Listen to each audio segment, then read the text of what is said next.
نماز کے بغیر جو اپنی زندگی گزارتے ہیں ان کی زندگی میں سوائے ٹینشن اور دکھ کے اور ہو کیا سکتا ہے؟ خشوع کے ساتھ نماز کرنا سیکھو. نماز پڑھنے کے بعد آپ ہلکے پھلکے پاؤ گے اپنے آپ کو. رقت کے ساتھ اللہ کے حضور گڑ گڑاتے ہوئے سجدے کرو, اس کا اپنا سرور پاؤ گے. اللہ اکبر. لیکن ایک بندہ کہے کہ جناب میں نماز پڑھتا ہوں لیکن ایسی کیفیت تو پیدا نہیں ہوتی, تو شیطان اس کو کہتا ہے کیا فائدہ ایسی نماز پڑھنے کا. لوگ بھی کہتے ہیں فلاں بندے سے یہ جرم بھی سرزد ہوتا ہے, نماز بھی پڑھتا ہے, اس کی نماز کو مورد الزام بناتے ہیں. تو بندہ بھی کہتا ہے چھوڑے, نماز نے مجھے کیا فائدہ دیا. لیکن کہا نہیں, نماز نہیں چھوڑنی. پہلے فرمایا نماز میں خشوع کرتے ہیں, یہاں فرمایا نماز کی محافظت کرتے ہیں. اگر کسی وجہ سے خشوع پیدا نہیں ہوتا چھوڑتے پھر بھی نہیں ہے. یہ اللہ کا فریضہ ہے. محدث کچھوچوی علیہ رحمہ سے ان کے ایک مرید نے کہا حضرت نماز پڑھتا ہوں لطف نہیں آتا, مزہ نہیں آتا. تو آپ نے حیرت سے کہا کہ اس کے باوجود پڑھتے تو ہو؟ کہا جی وہ تو اللہ کا حکم ہے, وہ تو پڑھتا ہوں. تو محدث کچھوچوی علیہ رحمہ جھومنے لگے, کہا واہ واہ تم لطف کے بندے نہیں اللہ کے بندے ہو. تمہیں سرور نہیں آتا پھر بھی پڑھتے ہو, اس کا مطلب ہے تم سرور کے لیے, مزے کے لیے, لطف کے لیے نہیں پڑھتے, تم تو اللہ کے لیے پڑھتے ہو.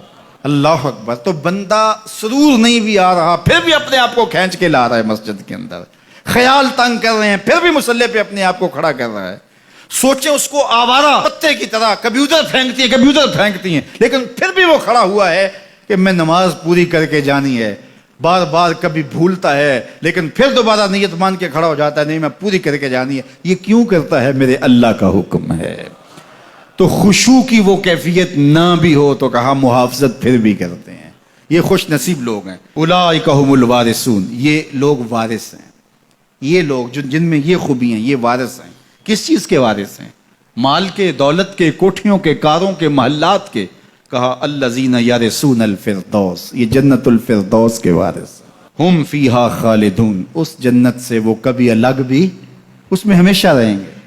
چونکہ موت کو بھی موت آ چکی, اب موت بھی نہیں, اب ہمیشہ رہیں گے. اللہ تعالیٰ فرمائے گا ارضی تم جنتیوں کیا راضی ہو؟ اہل جنت کیا تم راضی ہو؟ تو وہ کہیں گے ہمیں کیا ہوا کہ ہم راضی نہ ہوں, ہمیں تو وہ ملا جس کا ہمیں تصور بھی نہیں تھا. ہمیں جنت مل گئی, محلات و قصور مل گئے. جو سب سے آخر میں جنت میں جائے گا, سب سے آخر میں, جس کو ہماری پنجابی میں پھاڑا کہتے ہیں, سب سے آخر میں, اس کو جنت میں کتنی جگہ ملے گی؟ جو بندہ سب سے آخر میں آتا ہے اس کو دھوپ میں جگہ ملتی ہے, جو اس سے تھوڑا سا پہلے آ گیا اس کو برآمدے میں ملی, جو اس سے پہلے آیا اس کو اندر جگہ ملی. ایسے ہی ہوتا ہے. تو جو سب سے آخر میں جائے گا جنت میں تو وہ سب سے بڑا گنہگار ہوگا, اور جہنم کے رگڑے سہ سہ کے وہ جہنم سے نکلے گا سب سے آخر میں. بخاری شریف میں تذکرہ موجود ہے. اللہ کے حضور حاضر ہوگا اور اللہ اس بندے کو کہے گا بتا کیا چاہیے. وہ کہے گا مالک مجھے یہ چاہیے. اللہ فرمائے گا لکا ما تمنیت, جو تو نے آرزو کی جات سب کچھ میں نے تیری جھولی میں ڈال دیا. اب جنت میں چلا جائے گا. اب اس کو تو یہ ہوگا سایہ دیوار میں جگہ مل جائے تو غنیمت ہے. جنت کے کسی درخت کے نیچے جھونپڑا لگا لوں تو کافی ہے.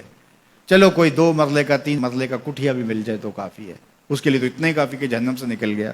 لیکن اس کو کہا جائے گا جا جنت میں چلا جا, اور تیرے لیے جنت میں دنیا سے 10 گنا جگہ ہے. دنیا سے, بخاری کی روایت, 10 گنا جگہ. یہ 7 بر اعظم پہ پھیلا ہوا جہاں, اور اس کو 10 سے ضرب دے, اتنی جگہ اس کی ہے جو سب سے آخر میں جائے گا. جب اللہ یہ فرمائے گا تو وہ کہے گا اتسخر وانت الملک, میرے رب تو مجھے رب ہو کے مذاق کر رہا ہے, مالک ہو کے مجھ سے مذاق کر رہا ہے, بادشاہ ہو کے مجھ سے مذاق کر رہا ہے. اس کو لگے گا ہی نہیں کہ مجھ کو, میں ساری زندگی پاپ کرنے والا لیکن ایمان کا چراغاں تو اندر تھا. اللہ اکبر. آج نکلے گا تو جنت میں سب سے آخر جانے والے شخص کو کتنی جگہ ملے گی؟ دنیا سے 10 گنا جگہ دنیا سے سب سے آخری شخص کو, پھاٹے شخص کو ملے گی. پھر بلال حبشی کی جاگیروں کا عالم کیا ہوگا؟ ابو بکر و عمر کی جاگیروں کا عالم کیا ہوگا؟ بابا فرید گنج شکر, داتا گنج بخش علی اجویری, شیخ احمد مجدد الف ثانی کی جاگیروں کا عالم کیا ہوگا؟